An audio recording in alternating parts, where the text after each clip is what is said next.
Hello and welcome to the Only News. I'm Aniisah Fidaariyah. And I'm Siti Puput Hermawati. We will accompany you in 10 minutes forward. Today we have three news, which are teaching street children. As we know, education is very essential. And then there is also sport news, which is about the condition of athletes who will take part in SEA Games Championship in Vietnam. And the next news came from one of the young Indonesian singers who released her latest single with the title Peri Cintaku. Who is she? Let's see. All right, the first news come from athletes want to go to Vietnam. As you know, the 2022 SEA Games will take place in Vietnam. And a lot of Indonesian athletes who took part in the SEA Games Championship from the various sports. So how are they now? Here we will see the condition of the athletes want to go to Vietnam to take part in the 2022 SEA Games Championship. After this, we will leave to our reporter. I'm connected with Siti Marwiyah. Hello, Siti. Good morning.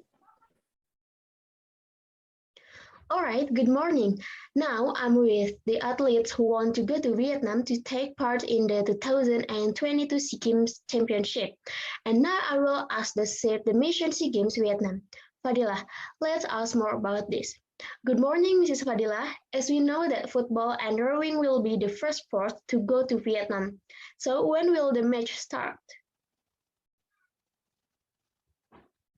All right, good morning. The soccer event will begin on May 6, 2022, while the rowing event will begin on May 9, 2022.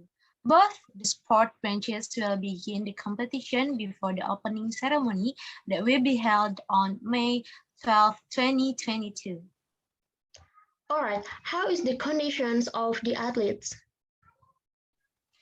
The condition of the athletes are fit and are ready to compete. Also, Indonesian Chef de Mission team is ready to handle the athletes' needs in Vietnam.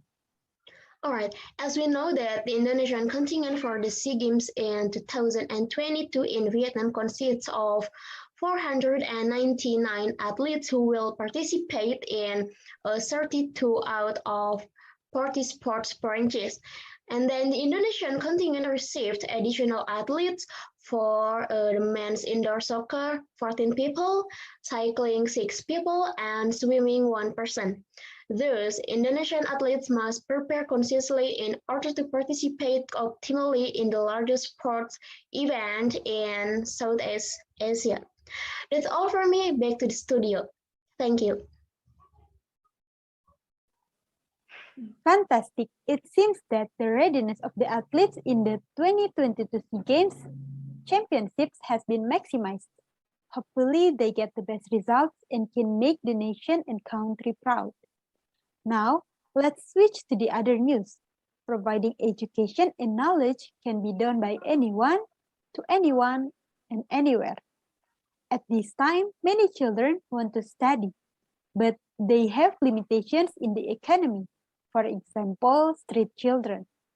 Now, the number of street children is increasing, and this is a big problem. But many people are not aware of this. Then, who is it that is willing to teach street children? And how about the fate of street children who do not receive formal education?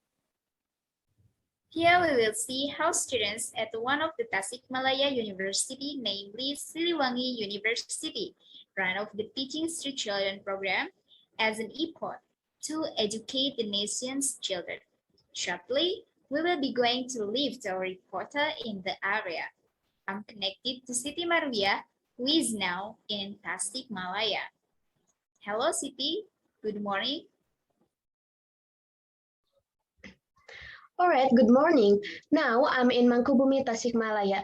I will meet with the Chief Executive of the Teaching Street Children program, Ms. Rehan Sopia Marwah, and let's ask more about the program. Good morning, Ms. Rehan.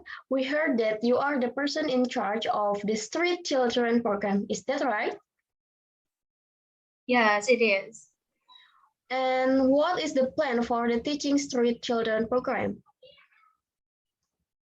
Alright, so first, when I heard the issue of the demographic bonus that is expected to occur in Indonesia in 2024, and I think it will be a bonus if there is like a good quality of human resources.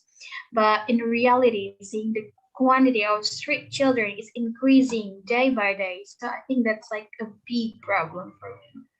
Or because the background of the person in charge is from the BEM of Siliwangi University, are the teaching staff from the BEM itself, or is there an open recruitment to serve?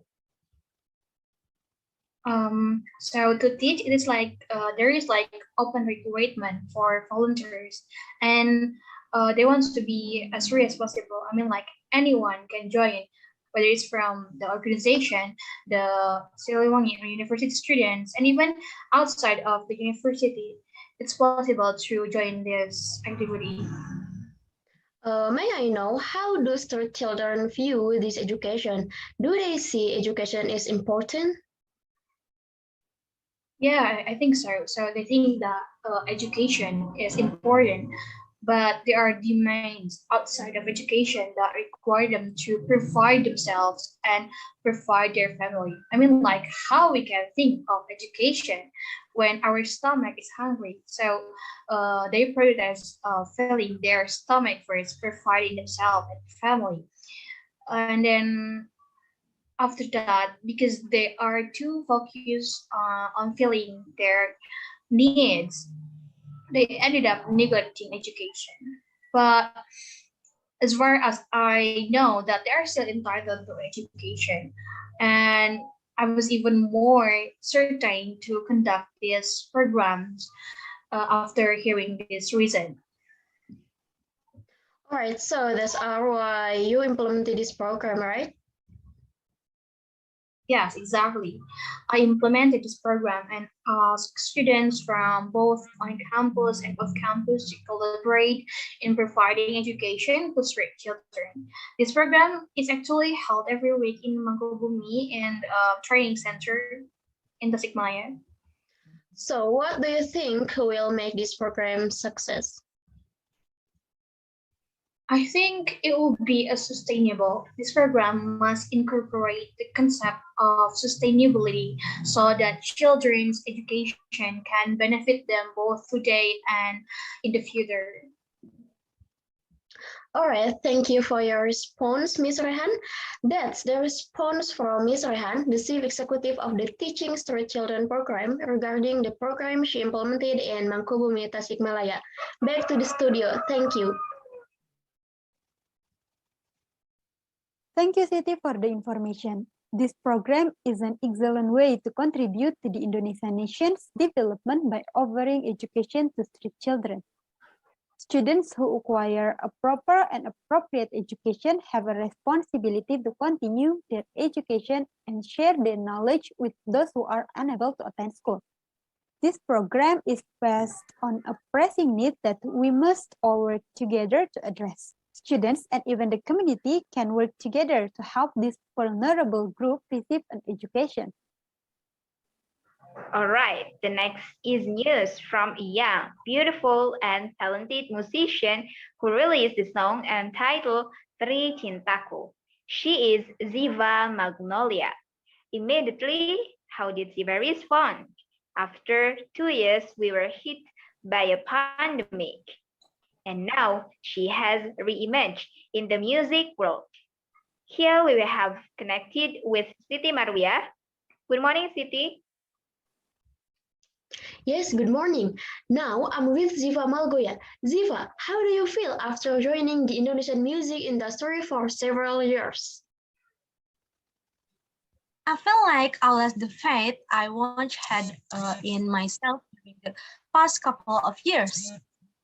All right, then how can you be like this? I mean, you can release a song and join the music world again.